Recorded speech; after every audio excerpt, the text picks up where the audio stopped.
بسم اللہ الرحمن الرحیم الصلاۃ والسلام علیک یا رسول اللہ خیرکم من تعلم القرآن وعلم قال النبی صلی اللہ علیہ وآلہ وسلم لا نبی بعدی باب التیمم۔ جی یہاں تک ہماری ویڈیو بن چکی ہے، والعلم بما ینویہ، اس سے پہلے کی ویڈیو آپ دیکھ سکتے ہیں یوٹیوب پر۔ آج ہم انشاءاللہ جس جملے کی ترکیب کریں گے اور نفس مسئلہ بیان کریں گے، ترجمہ کریں گے، وہ ہے، توجہ کے ساتھ سنیے گا، وَيُشْتَرَطُ، اسے ہم مجہول پڑھ رہے ہیں، وَيُشْتَرَطُ لِصِحَّةِ نِيَّةِ التَّيَمُّمِ، وَيُشْتَرَطُ لِصِحَّةِ نِيَّةِ التَّيَمُّمِ، لام جار ہے، صحت نکرہ، نیت نکرہ، تیمم معرفہ۔ ہمارا قاعدہ یاد رکھیں کہ معرفہ سے پہلے جتنے نکرہ ہیں وہ آپس میں مضاف اور مضاف الیہ بنتے ہیں، ٹھیک ہے۔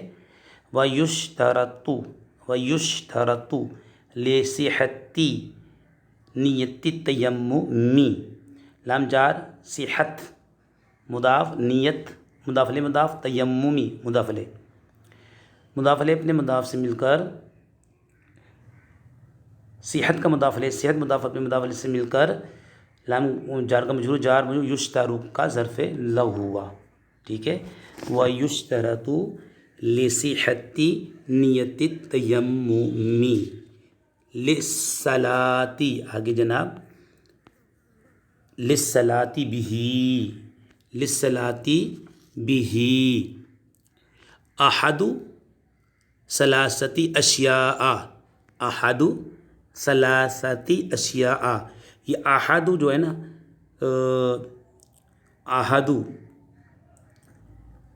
نکرہ ہے، ٹھیک ہے، اسے ہم مضاف بنائیں گے، اور ثلاثتی یہ ممیز مضاف الیہ مضاف، اشیاء مضاف الیہ، تمییز مضاف الیہ، ٹھیک ہے۔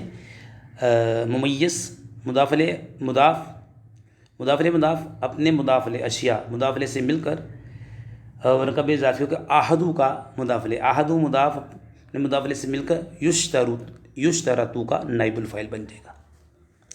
اشیاء جناب غیر منصرف ہے، غیر منصرف جس پر کسرہ تنوین نہیں آتا، ٹھیک ہے، اور اسباب اتصاء یعنی جو 9 سبب میں عدل ہے، وصف ہے، تانیث ہے، معرفہ ہے، عجمہ ہے، جمع ہے، الف نون زادہ تان ہے، وزن فعل ہے، یہ اسباب اتصاء کہلاتے ہیں۔ اسباب اتصاء میں سے ایک سبب یا دو سبب یا ایک سبب ایسا ہو جو دو کے قائم مقام ہو، دو سبب، کسی اسم میں دو سبب پائے جائیں، یا ایک سبب ایسا جو کہ دو کے قائم مقام ہو، تو وہ اسم غیر منصرف ہوتا ہے، اور غیر منصرف پر کسرہ تنوین نہیں آتا۔ جی جناب، اب یہ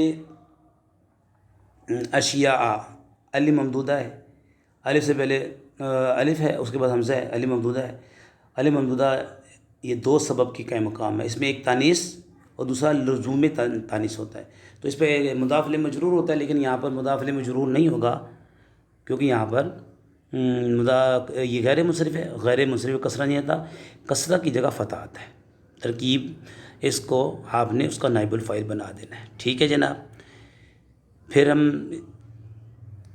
اس کی ترکیب کر دیتے ہیں، یعنی کہ عبارت پڑھتے ہیں، وَيُشْتَرَطُ لِصِحَّةِ نِيَّةِ التَّيَمُّمِ لِلصَّلَاةِ بِهِ أَحَدُ ثَلَاثَةِ أَشْيَاءَ اما نیت الطہارتی، دیکھیں اما کے بعد فا آئے گا تو پھر اما پڑھتے ہیں، اما نہیں پڑھتے، یہ بات یاد رکھیں، یہ فرق۔ اگر آپ عبارت میں دیکھتے ہیں اما ہے، اس کے بعد فا آ رہا ہے، تو وہاں پہ اما پڑھیں گے، اما نہیں پڑھیں گے، اما نیت الطہارتی، تو یہ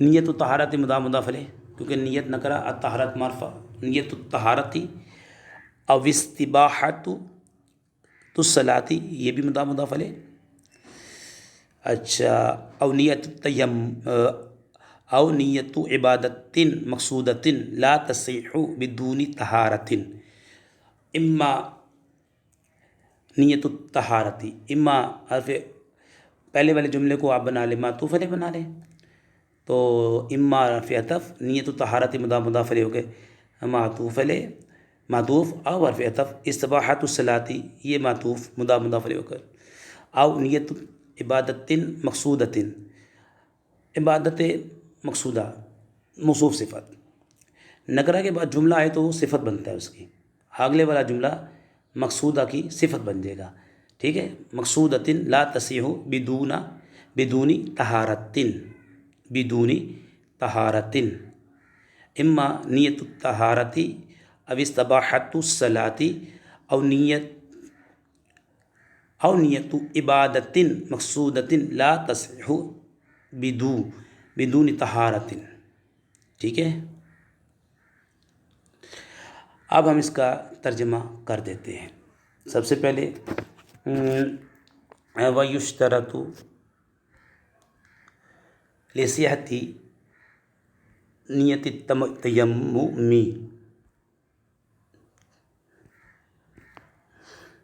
ٹھیک ہے، نماز کے لیے، للصلاۃ، پہلے اس کا ٹھیک ہے، للصلاۃ نماز کے لیے، تیمم کی نیت کے صحیح ہونے کے لیے تین باتوں میں سے ایک کا ہونا، ایک کا ہونا شرط ہے، یہ شرط قرار دیا گیا ہے. ٹھیک ہے. احد نائب الفاعل ہے، تو پہلے ہم نے نائب الفاعل کا ترجمہ، آخر میں ہم نے فعل کا ترجمہ. ٹھیک ہے. للصلاۃ بھی، نماز کے لیے، تیمم مضاف الیہ، تیمم کی نیت کے صحیح ہونے کے لیے تین باتوں میں سے ایک کا ہونا شرط قرار دیا گیا ہے. اما نیت الطہارتی، ٹھیک ہے، طہارت کی نیت ہو، طہارت کی نیت مضاف مضاف الیہ، اب استباحت الصلاۃ یا نماز جائز ہو جانے کی نیت ہو، او نیت تو عبادت مقصودۃ لا تصح بدون طہارت، یا کسی ایسی، کیونکہ یہ موصوف صفت، کسی ایسی مقصودی عبادت کی نیت ہو جو طہارت کے بغیر جائز نہیں ہوتی. ٹھیک ہے جی، جو طہارت کے بغیر جائز نہیں ہوتی. دوبارہ سن لیں کہ نماز کے لیے تیمم کی نیت کے صحیح ہونے کے لیے تین باتوں میں سے ایک کا ہونا شرط احد ثلاثۃ اشیاء، تین باتوں میں سے ایک کا ہونا شرط قرار دیا گیا ہے.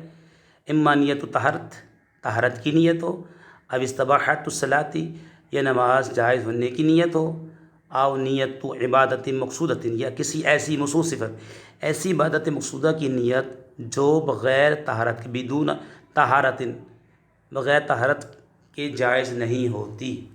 مثال دیکھیں، سمجھاتا ہوں میں آپ کو. تیمم کی تین صورتیں ہیں، یہ یاد رکھ لیں، ثلاثۃ اشیاء، یعنی کہ تین صورتیں تیمم کی. کسی ایسی عبادت کے لیے تیمم کرنا جس کے لیے وضو فرض یا واجب نہیں، ٹھیک ہے، یعنی کسی ایسی عبادت کے لیے تیمم کرنا جس کے لیے وضو فرض یا واجب نہیں، مثلا زبانی تلاوت، کلام میں پاک پڑھنا، قرآن مجید کو زبانی پڑھنا، اس کے لیے وضو فرض بھی نہیں ہے تو واجب بھی نہیں ہے. فرائض آپ نے پیچھے وضو کے فرائض پڑھے، ٹھیک ہے. اور یا مسجد میں داخل ہونا، مسجد میں داخل ہونے کے لیے وضو فرض نہیں ہے، واجب نہیں ہے. یا ایسی کام کے لیے تیمم کیا جس کے لیے وضو ضروری تو ہے لیکن وہ عبادت مقصودہ ہی نہیں، مثلا قرآن پاک کو ہاتھ لگانا، قرآن پاک کو ہاتھ لگانا، لا یمسہ الا المطہرون، کہ قرآن پاک کو پاک لوگ ہی ہاتھ لگائیں، لیکن قرآن پاک کو ہاتھ لگانا وہ عبادت مقصودہ نہیں.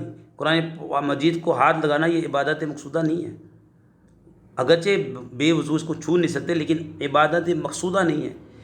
اور تیسری صورت یہ ہے کہ ایسے کام کے لیے تیمم کیا جائے جو عبادت مقصودہ بھی ہو اور اس کے لیے وضو کرنا ضروری بھی ہو، جیسے نماز عبادت مقصودہ ہے، ٹھیک ہے، اور وضو بھی ضروری ہے.